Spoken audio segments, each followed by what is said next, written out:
Greater Visakha municipal కార్పొరేషన్లో YCP పాలన ముగిసింది. మేయర్, డిప్యూటీ మేయర్ పీఠాలను కోల్పోయింది. క్యాంపులు నిర్వహించిన జీవీఎంసీలో ఫ్యాన్ పార్టీ వ్యూహం ఫలించలేదు. దీంతో పార్టీ నేతలపై జగన్ ఆగ్రహం వ్యక్తం చేశారని వినిపిస్తోంది. క్యాంపులకు వెళ్లకుండా వైజాగ్లోనే ఉన్న కార్పొరేటర్లు ప్లేటు ఫిరాయించడంతోనే వైసీపీకి గట్టి ఎదురుదెబ్బ తగిలింది. సిటీలో ఉన్న వారిని కాపాడుకునే విషయంలో ఫ్యాన్ పార్టీలో సమన్వయం లోపించిందా? కొందరు నేతలు లోపాయికారీగా కూటమికి సహకరించారా? అలాంటి వారిపై చర్యలకు పార్టీ నాయకత్వం సిద్ధమవుతోందా? For more details, watch the story.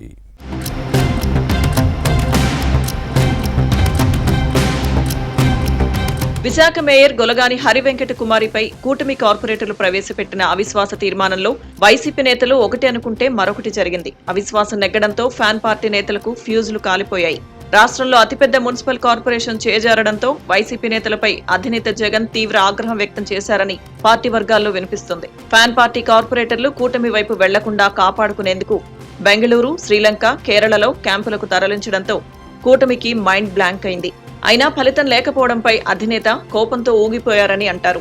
Vizag YCP నేతల నిర్వాకం తలవంపులు తెచ్చిపెట్టిందని మండిపడ్డారని పార్టీ వర్గాలు చర్చించుకున్నాయి.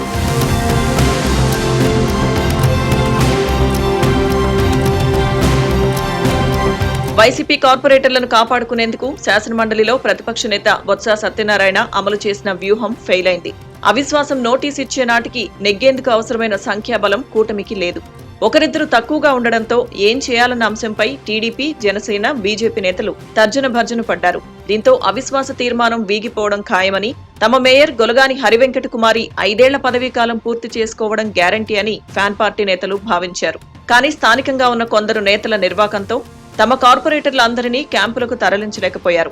ఇదే కొంప ముంచిందని అంటారు. క్యాంపుకు వెళ్లకుండా విశాఖలోనే ఉండిపోయిన వారిని కాపాడుకునే విషయంలో విశాఖ ఫ్యాన్ పార్టీ నేతలు నిర్లక్ష్యం చేశారన్న విమర్శలున్నాయి. ఇదే వైసీపీ కొంప ముంచి కొలంబో చేసిందని విశాఖలో గుసగుసలు వినపడుతున్నాయి. క్యాంపుకు వెళ్లకుండా విశాఖలోనే ఉండిపోయిన జీవీఎంసీ సభ్యులను కాపాడుకుని ఉంటే పరిస్థితి మరోలా ఉండేదని అంటారు. సిటీలో ఉన్న కార్పొరేటర్లు ప్లేటు ఫిరాయించి కూటమిలోకి వెళ్లడంతో ఓటమి తప్పలేదు. ఈ అవకాశాన్ని అనుకూలంగా మలుచుకుని కూటమి విజయం సాధించిందని ఇప్పుడు మదన పడుతున్నారు.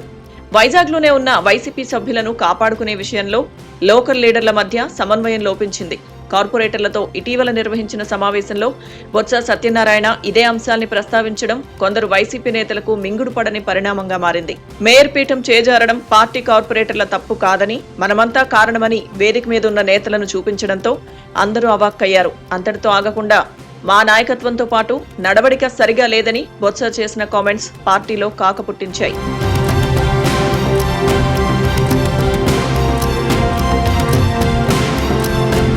విశాఖ వైసీపీ నేతల మధ్య సమన్వయ లోపం కారణంగానే మేయర్ పీఠం చేజారిందని పార్టీ నేతలే అంగీకరిస్తున్నారు.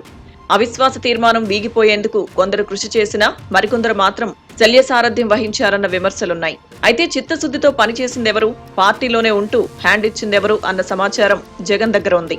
త్వరలోనే కార్పొరేటర్లతో అధినేత సమావేశమయ్యే అవకాశం ఉందని భావిస్తున్నారు. కార్పొరేటర్లను కాపాడుకునేందుకు జిల్లా అధ్యక్షుడు గుడివాడ అమర్నాథ్ ప్రయత్నించినా పార్టీలో జరుగుతున్న పరిణామాలపై కొందరు కూటమికి సమాచారం అందించారని అంటారు. ఈ విషయాలు కూడా అధినేత దృష్టికి వెళ్లాయి. సరైన సమయంలో సరైన నిర్ణయం తీసుకునే అవకాశం ఉందని భావిస్తున్నారు.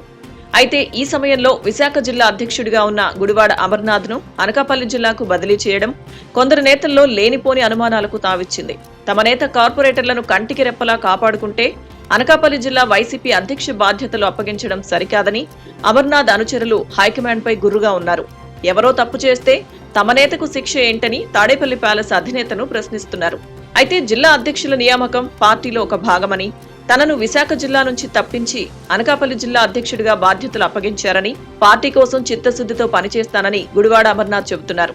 మేయర్ పీఠం చేజారడంతోనే తనను బదిలీ చేశారన్న విమర్శలను కొట్టిపారేశారు. తన బదిలీని రాజకీయాలతో ముడిపెట్టి చూడడం సరికాదన్నది ఈయన వాదన. మొత్తానికి విశాఖ వైసీపీ మేయర్పై అవిశ్వాస తీర్మానం నెగ్గిన తర్వాత పార్టీలో జరుగుతున్న పరిణామాలు హీట్ పుట్టిస్తున్నాయి. మున్ముందు ఎలా ఉంటుందో చూడాలి.